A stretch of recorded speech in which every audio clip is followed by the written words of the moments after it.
Hello doctor. नमस्कार। Hello doctor live कार्यक्रम की इस कड़ी में आप सभी दर्शकों का एक बार पुनः स्वागत है। प्रिय दर्शकों, आज के इस कार्यक्रम के माध्यम से हम चर्चा करेंगे सर्दियों में होने वाली बीमारियां एवं उसके बचाव के बारे में। और इसी विषय पर चर्चा और उसके समाधान को लेकर आज हमारे बीच सादर आमंत्रित हुए हैं इंदिरा गांधी आयुर्विज्ञान विद्यालय एवं चिकित्सालय में पूर्व में रहे आचार्य पद पर कार्यरत प्रोफेसर राजीव रैना जी। डॉक्टर राजीव जी, बहुत बहुत स्वागत है आज के इस महत्वपूर्ण कार्यक्रम में आपका। चूंकि हिमाचल के कुछ एक जो क्षेत्र हैं, ऊपरली क्षेत्र हैं, वहाँ सर्दियों का आगमन शायद समय से पहले ही हो गया है और अब हमें जानना बहुत ही ज़्यादा ज़रूरी बन जाता है, क्योंकि जितनी भी बीमारियाँ अक्सर देखी गई हैं, जितनी भी जो मोर्टेलिटी है आपकी और जितनी भी उग्रता है कई बीमारियों की, वो इस मौसम में बढ़ जाती हैं। तो हम आपसे जानेंगे कि ऐसी वो क्या क्या बीमारियाँ हैं जिससे कि सर्दियों में जो होती हैं सर्दियों के अभाव से, और क्या क्या प्रिकॉशन और बचाव के पहलू और हमारे पास विकल्प होने चाहिए। तो चलिए शुरुआत करते हैं। सर्दियों में ऐसी वो कौन सी समस्याएं जो ज़्यादा गंभीर या उग्र रूप ले लेती हैं? धन्यवाद।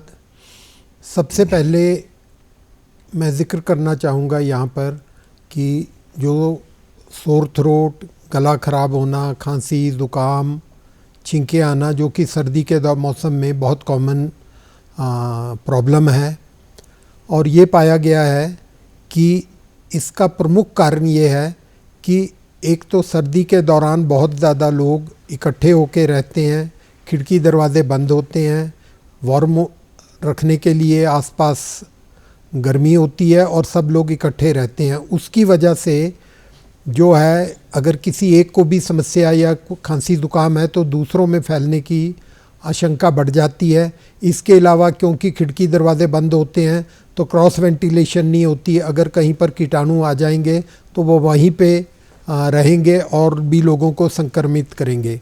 इसके अलावा ये देखा गया है कि टेम्परेचर की वेरिएशन और सर्दी की वजह से, एक्सपोजर की वजह से जो हमारा इम्यून प्रोसेस है, जो इम्यूनिटी है, वो कम हो जाती है और व्यक्ति विशेष जो है वो इन कॉमन प्रॉब्लम्स के ओर ज़्यादा अधिक सफ़र कर सकता है। इसके अलावा जो ये बैक्टीरिया या वायरस हैं, ये भी ऐसे वातावरण में ज़्यादा अधिक मात्रा में ग्रो करते हैं और सर्वाइव करते हैं वातावरण में और इन्फेक्ट कर सकते हैं। तो जो कॉमन कंडीशंस देखी गई हैं, सबसे पहले तो वायरल कॉमन कोल्ड की है, जो कि प्रैक्टिकली हर आदमी को जीवन में बार बार होता रहता है। ऐसा देखा गया है कि कई 100 प्रकार के वायरसेस हैं, Reno viruses, adeno viruses, corona viruses, जो कि इन्फेक्ट कर सकते हैं। इसके अलावा इनकी इतनी अधिक सीरोलॉजिकल टाइप्स हैं, अगर आप एक सीरोलॉजी से आपकी इम्यूनिटी हो भी जाएगी तो दूसरी सीरोलॉजी वायरस की, उसी वायरस की दूसरी सीरोलॉजी आपको अफेक्ट कर सकती है। तो लाइफ लॉन्ग रिस्क हमेशा कॉमन कोल्ड का बना रहेगा और ये हर व्यक्ति को साल में 1 बार, 2 बार, 3 बार उसके इम्यून स्टेटस और एक्सपोजर के हिसाब से होते रहेंगे। इसके अलावा ये देखा गया है कि आम तौर पे इन पेशेंट्स में सिर्फ खांसी, ज़ुकाम, नाक से क्लियर डिस्चार्ज होना, यही लक्षण होते हैं, और कुछ फीवर और कुछ जनरलाइज्ड बॉडी एक्स, शरीर में दर्दें हो सकती हैं। पर ज़्यादातर ये सेल्फ लिमिटिंग है और 2, 5, 7 दिन में खुद ही क्लियर हो जाता है। किसी किस्म की कोई एंटीबायोटिक की इनमें ज़रूरत नहीं होती है। अगर सेकेंडरी इन्फेक्शन होगा तो वो दूसरी बात है, जिसको मैं बाद में टेकअप करूँगा, परंतु अदरवाइज़ ये सेल्फ लिमिटिंग है और ज़्यादातर पैरास्टामॉल और सिंपल नेज़ल ड्रॉप्स या फिर एंटी एलर्जिक मेडिकेशन, एफिड्रिन वगैरह लेके आपको सिम्टोमेटिक रिलीफ मिल जाती है। उसके बाद शरीर खुद ही इन वायरसेस को हैंडल करके क्लियर कर देता है और पेशेंट ठीक हो जाता है। तो आपने बहुत ही महत्वपूर्ण एक संदेश जो दिया है कि जिस तरह से अब सर्दी का आगमन हो रहा है और जैसे स्मॉग आगे आएगी, फॉग आगे आएगी, और ये एक बड़ा अनुकूल वातावरण जो वायरस के आपको मिलेगा। और साथ में ये भी बहुत ठीक बताया आपने, लोग ओवर क्राउडेड, जैसे अब एक ही कमरे में काफ़ी लोग इकट्ठा रहेंगे तो ये जो ट्रांसमिशन, ड्रॉपलेट ट्रांसमिशन से ये सब चीज़ें बढ़ेंगी। आप इम्यूनिटी का भी जिक्र कर रहे थे, तो सर क्योंकि आपको इतना अनुभव है, आपने जो सरकारी सेवाओं में इतना महत्वपूर्ण योगदान अपनी आपका सराहनीय कार्य रहा है और आपका अनुभव सच में आज हमें शेयर करना अपने जनता से।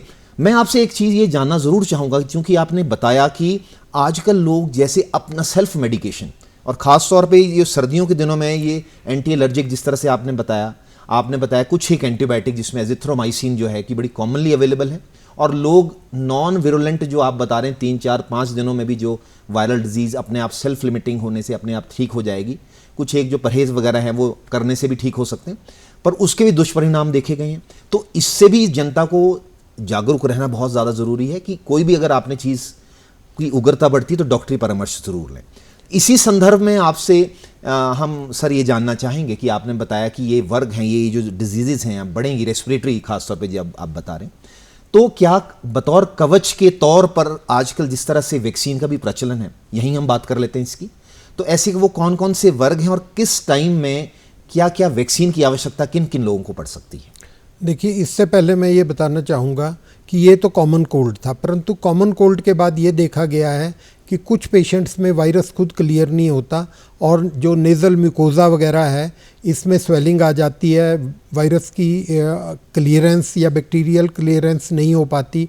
स्वेलिंग होने की वजह से साइनस के पोर वगैरह जो होते हैं, छेद होते हैं, नेचुरल साइनसेस होते हैं फेस में, वो बंद हो जाते हैं और वहाँ पे म्यूकस जमा हो जाता है। तो उसके बाद राइनोसाइनोसाइटिस हो जाती है और ये बैक्टीरियल होती है। तो जब बैक्टीरियल हो जाएगी, इससे पहले पेशेंट के बिल्कुल क्लियर ज़ुकाम चल रहा होगा, पानी वगैरह साफ़ होगा, नाक से जो पानी चल रहा है, परंतु अब जो पानी है उसका एक तो फीवर बढ़ जाएगा, रिलीफ सिम्टम्स नहीं होगा, और साथ में उसके जो है जो नाक से डिस्चार्ज आ रहा है वो अब गाढ़ा और स्मेल वाला भी हो सकता है और गाढ़ा गंदा जैसा आएगा। तो ये इंडिकेशन ज़रूर बन जाती है कि आप प्रॉपरली अब आपके चेकअप करवा लें, डॉक्टर को दिखा लें, प्रॉपर एंटीबायोटिक ले लें जैसे वो बताएंगे या और कोई ट्रीटमेंट देते हैं, क्योंकि अगर इस टाइम भी इसका इलाज ढंग से नहीं किया तो ये और कॉम्प्लिकेशन जैसे कान की तरफ इन्फेक्शन जा सकता है, एब्सेस बन सकती है और समस्याएं आ सकती हैं। तो ये स्टेज में जबकि क्लियर डिस्चार्ज है, सिंपल खांसी ज़ुकाम है, उससे बढ़ के जब लगे कि ये पुरलेंट डिस्चार्ज है, स्मेल आ रही है, फीवर कंट्रोल नहीं हो रहा है, और इसके अलावा ये बहुत कॉमन देखा गया है कि जिन भी पेशेंट्स में वायरल ये इन्फेक्शन होते हैं आमतौर पे उनको स्मेल वगैरह की और टेस्ट की थोड़ी सी दिक्कत आनी शुरू हो जाती है। तो ये कोरोना का लक्षण नहीं है, ये बहुत कॉमन चीज़ है। म्यूकोज़ा डैमेज होती है नाक की, उसकी वजह से स्मेल वगैरह की पावर कम हो जाती है। तो बीच में कोरोना के टाइम भी लोगों के मन में भावना थी, अभी भी कई लोग आते हैं कि मुझे ये स्मेल नहीं आ रही है। ये कॉमन बैक्टीरियल और वायरल इन्फेक्शन में बड़ी कॉमन प्रॉब्लम है। ये तो आ गया कि आपका जो राइनोसाइनोसाइटिस है। इसके अलावा जो दूसरी प्रॉब्लम सर्दियों में पाई जाती है वो फ्रिंगोटॉन्सिलाइटिस की है।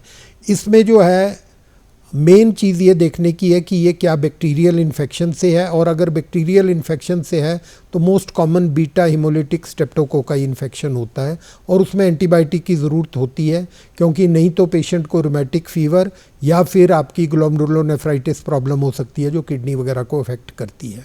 तो इसमें 4 लक्षण आते हैं रेनोफेरेंजाइटिस में जो बैक्टीरियल होती है। एक तो फीवर होता है, गले में दर्द होगी, खांसी नहीं होगी और गले के नीचे गिल्टियाँ वगैरह आ सकती हैं। और जब डॉक्टर उसको देखते हैं तो गले के टॉन्सिल और गले के पीछे एक्सुडेट, जिनको कि हम पस पॉइंट या डिस्चार्ज से बोल सकते हैं, वो जमे होते हैं।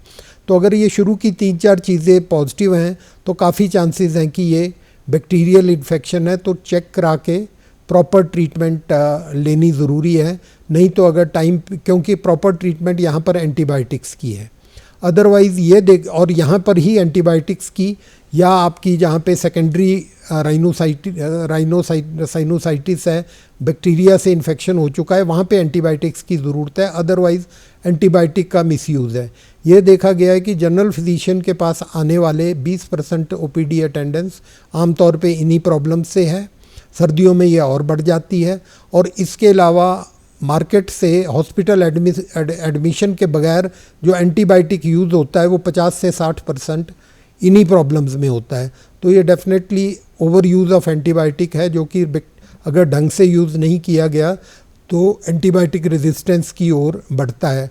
काफ़ी बार यह है कि पेशेंट या तो खुद ही दवाई ले लेता है या केमिस्ट के पास से जो वो मेडिसिन देते हैं तो वो ले लेते हैं, पर आम तौर से इससे बचना चाहिए, क्योंकि ये काफ़ी बार फ़ायदे की जगह नुकसान होगा। अगर कॉमन कोल्ड ठीक नहीं हो रहा है या ज़्यादा दिक्कत है तो आप डॉक्टरी परामर्श लें, सलाह लें, और जैसे फिर डॉक्टर एग्जामिनेशन के बाद बोलते हैं उस तरीके से इलाज कराएं। जी, तो सर मैं एक सवाल का जवाब आपसे मांगना चाह रहा था कि जिस तरह से वैक्सीनेशन की बात करते हैं एज अ कवच, जो वायरल के लिए हम देते हैं वैक्सीन, या निमोनिया को प्रिवेंट करने के लिए हम वैक्सीन देते हैं, तो वो कब लगनी चाहिए और कौन कौन सा ऐसा वर्ग है हमारा जो मरीजों का है, या और भी कोई ऐसी लिस्ट है जो वो ये वैक्सीन लगा सकते हैं? ये आपने बड़ा उचित प्रश्न पूछा है। देखिए, ऐसा है कि वैक्सीनेशन और इम्यूनाइजेशन का सब लोगों ने कोरोना के दौरान इफ़ेक्ट देखा है, और देखा है कि किस तरीके से जब वैक्सीन आ गई और प्रॉपर डोजेज़ में लोगों को लग गई, उसके बाद कितनी लोगों की प्रोटेक्शन इस वैक्सीन ने की है, तो ये सब लोगों ने देखा हुआ है जी। तो जो वैक्सीन की जहाँ तक रोल आ जाता है रेस्पिरेटरी और इन प्रॉब्लम्स के लिए, तो हमारे कुछ वर्ग ऐसे हैं जिनमें की संभावना इन्फेक्शन की बहुत हो जाती है, खासकर इन्फ्लुएंज़ा की, नीमोकोकल वैक्सीन की, और ये दोनों चीज़ें कुछ वर्ग विशेष में ज़्यादा समस्याएं पैदा करती हैं। ये वर्ग विशेष हैं, एक तो 60 साल से ऊपर हर आदमी की इम्यूनिटी कम होती है, तो कोई भी अगर इनमें से इन्फेक्शन उस टाइम होगा उनको तो वो दिक्कत करेगा। इसके अलावा हर किडनी के पेशेंट की, जिसकी किडनी डैमेज्ड है, ख़राब है, जिसको हम CKD बोलते हैं, वो पेशेंट, हर डायबिटिक पेशेंट, हर डायबिटीज़ के पेशेंट की इम्यूनिटी कम होती है, वो ज़्यादा ससेप्टिबल हैं इन इन्फेक्शंस के और इसके प्रति दुष्परिणाम के लिए। इसके अलावा हार्ट फेलियर के पेशेंट, हार्ट अटैक के पेशेंट्स और COPD, जिसको कि वो हम क्रॉनिक ऑब्स्ट्रक्टिव पल्मोनरी डिजीज़ बोलते हैं, जिसमें कि दमे जैसे लक्षण होते हैं, दमा तो नहीं है पर उस टाइप के लक्षण है, सांस फूलता है, बलगम आता है, और ज़्यादातर स्मोकिंग की वजह से होता है। ये सब पेशेंट वल्नरेबल पेशेंट्स हैं। अगर इनको किसी भी कारण से इन्फ्लुएंज़ा वायरस का इन्फेक्शन होता है, या फिर आपका निमोकोकल इन्फेक्शन होता है, तो इनके लिए वो काफ़ी सीवियर केस होता है और हॉस्पिटलाइजेशन की ज़रूरत पड़ती है, और काफ़ी बार रेस्पिरेटरी सपोर्ट की ज़रूरत पड़ती है, और मोर्टेलिटी रेट्स बहुत हाई हैं। तो इन जो 5-6 वर्ग विशेष मैंने बताया, इसके अलावा जो कोलेजन वास्कुलर डिसऑर्डर हैं, जैसे गठिया के पेशेंट हैं, दूसरे पेशेंट हैं, या वो पेशेंट हैं जो कि क्रॉनिक लिवर डिजीज़ से ग्रसित हैं, या हमारे पेशेंट हैं जो कि स्टीरॉइड्स पर हैं किसी कारणवश अपने बीमारी के इलाज के लिए, तो स्टीरॉइड वाले पेशेंट्स की भी इम्यूनिटी कम होती है। तो जो भी वर्ग विशेष है जिसमें कि इम्यूनिटी कम है और एल्डरली हैं, उन सब को कायदे से 2 वैक्सीन लगने चाहिए साल में। एक बार तो इन्फ्लुएंज़ा वैक्सीन लगनी चाहिए और 5 साल में एक बार निमोकोकल वैक्सीन लगनी चाहिए।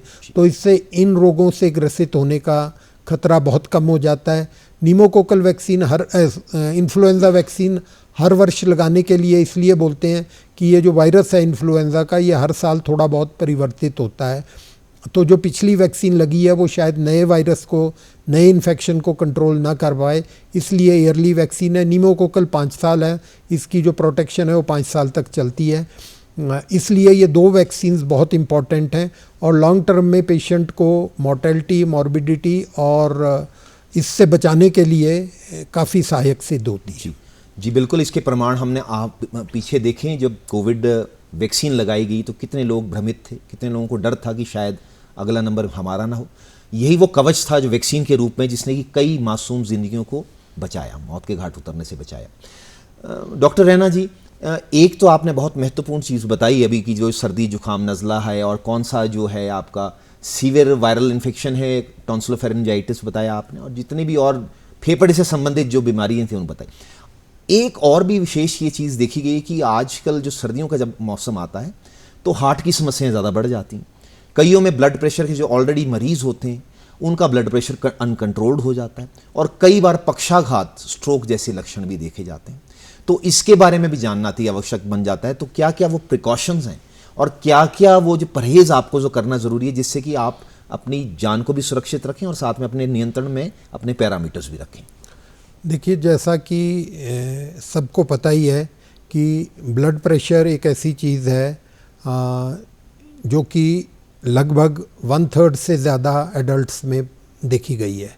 परंतु दुर्भाग्यवश ये देखा गया है कि सिर्फ 1/3 पॉपुलेशन में तो बीपी है, परंतु सिर्फ उनका भी 1/3 लोगों का ही बीपी कंट्रोल्ड है। 1/3 को तो ये पता ही नहीं है जिनको ब्लड प्रेशर है कि उनको ब्लड प्रेशर भी है कि नहीं है, और 1/3 का ब्लड प्रेशर चाहे ट्रीटमेंट थोड़ी बहुत लेते हैं बिल्कुल अनकंट्रोल्ड रहता है।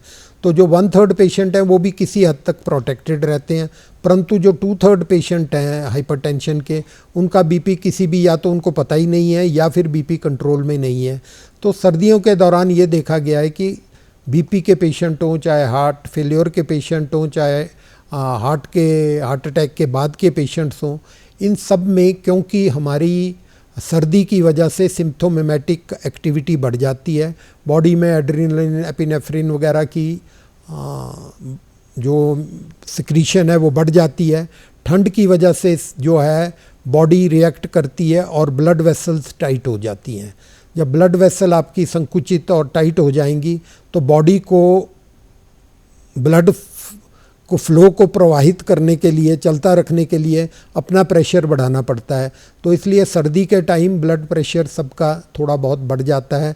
तो इसलिए सर्दी में स्पेसिफिकली अगर पहले कंट्रोल्ड भी है तो अपना बीपी प्रॉपरली चेक करवाएं, जिनका कंट्रोल्ड है वो भी, जिनका नहीं है वो भी कंट्रोल कराएं कि, और अगर ट्रीटमेंट में कुछ बदलाव की ज़रूरत है तो वो बदलाव कर ले।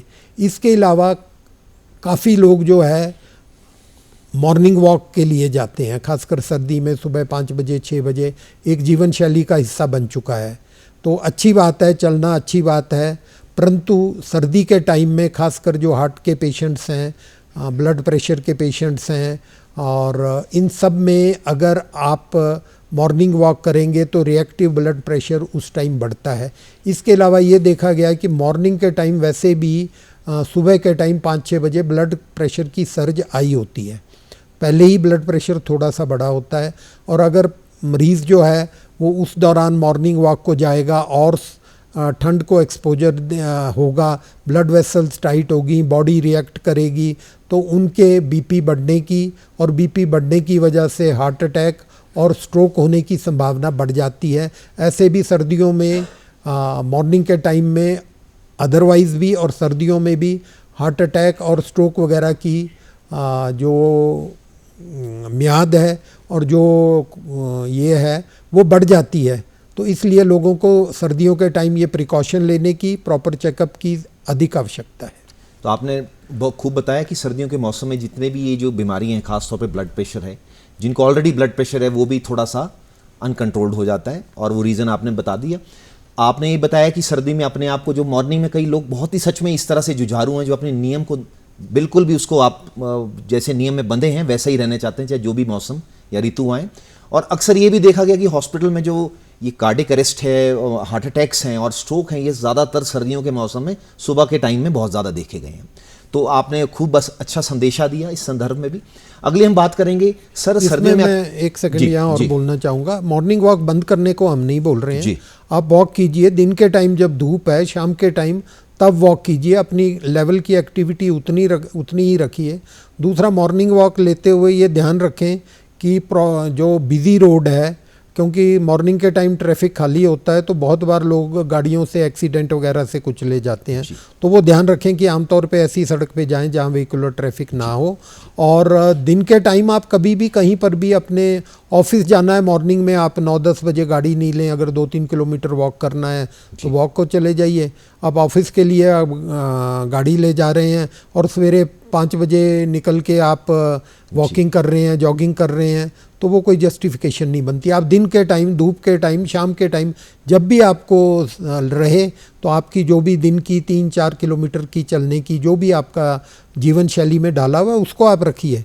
परंतु अर्ली मॉर्निंग में ठंड के टाइम जब टेम्परेचर बहुत डिप हुआ है, करना कोई उचित नहीं है, उससे फ़ायदा नहीं होगा, नुकसान अवश्य हो सकता है। आपको समय बदलना है, नियम नहीं बदलना। तो चलिए सर, ये भी देखा गया कि अक्सर जिस तरह से मैंने बताया कि सर्दी, जुकाम, बुखार और ख़ास तौर पे एंटीबायोटिक का सेल्फ सेवन ज़्यादा हो जाता है, उसी तरह से सर्दियों के मौसम में ये भी अक्सर देखा गया कि धूम्रपान की उग्रता, सीवरिटी भी ज़्यादा बढ़ जाती है और मदिरापान भी लोग ज़्यादा सेवन करते हैं। तो क्या इसका भी डायरेक्ट या इनडायरेक्ट प्रभाव हमारे शरीर पे, हमारे हार्ट पे या हमारे फेफड़े पे पड़ता है या नहीं? देखिए, जहाँ तक धूम्रपान की बात है, इसको किसी भी वे में उचित नहीं ठहराया जा सकता। सिगरेट पीने का प्रैक्टिकली अगर कोई फ़ायदा गिना जा सकता है तो सिर्फ एक है कि ज़्यादातर सिगरेट पीने वालों का वेट ज़्यादा नहीं होता, मसल मास कम होता है, तो वो कोई फ़ायदा नहीं है क्योंकि उस कम वेट के बावजूद शरीर में जान नहीं है।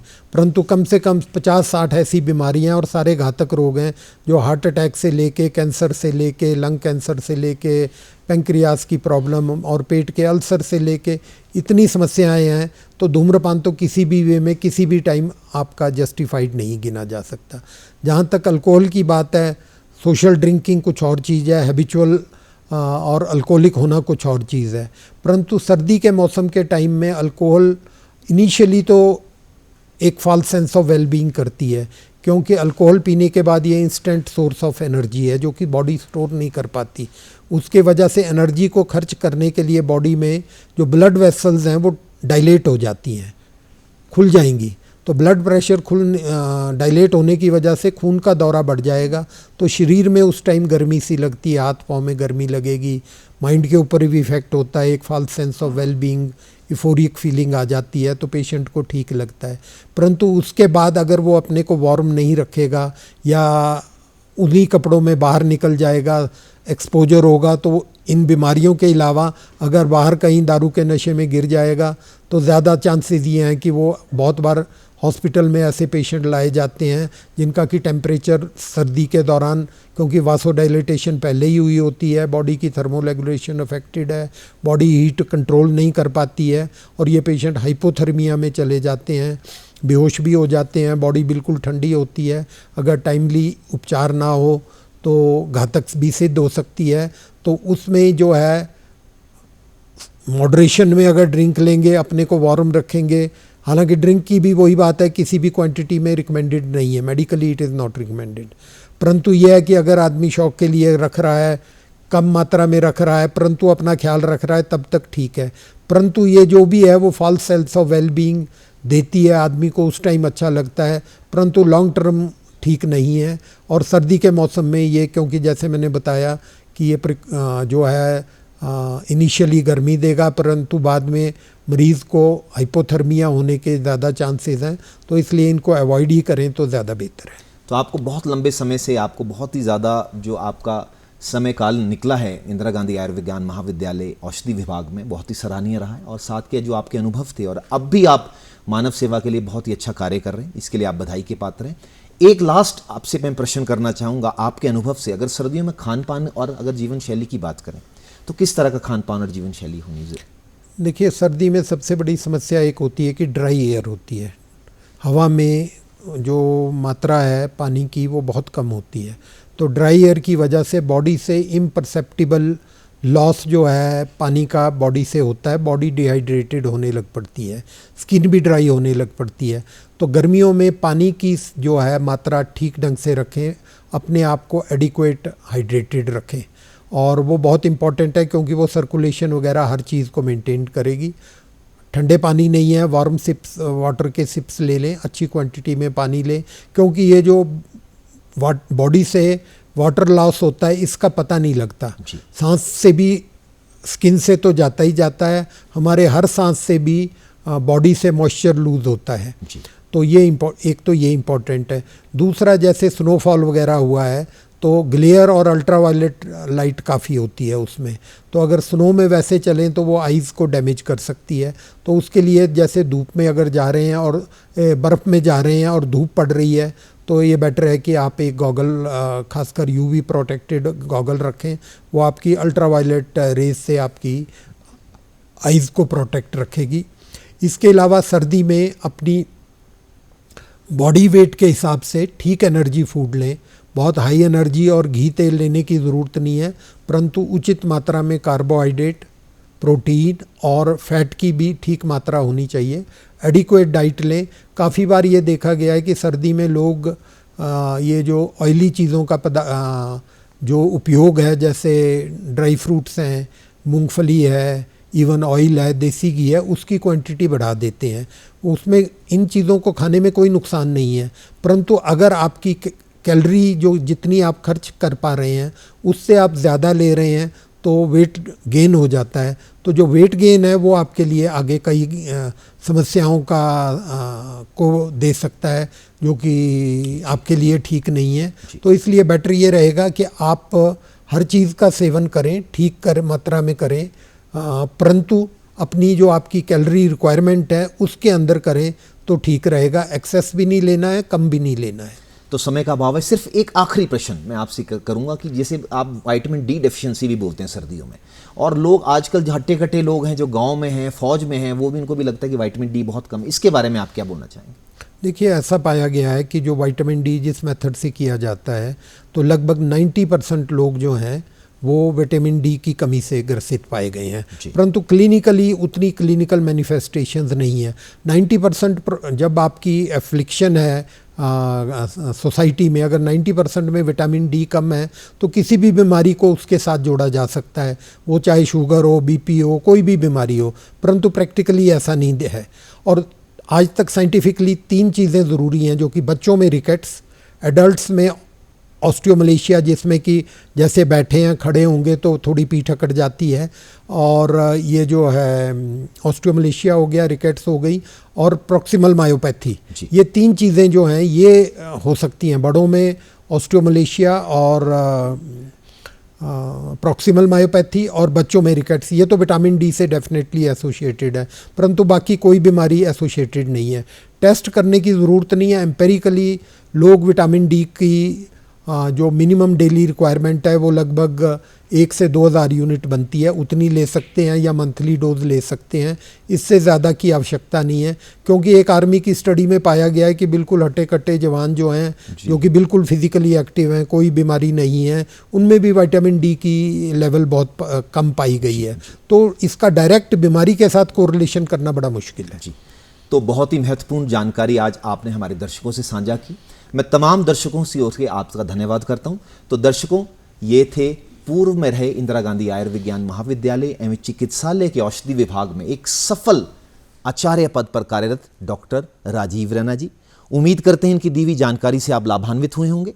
अगली बार हम फिर मुलाकात करेंगे एक नई समस्या और एक नए विशेषज्ञ के साथ। तब तक के लिए आज्ञा दीजिए। नमस्कार।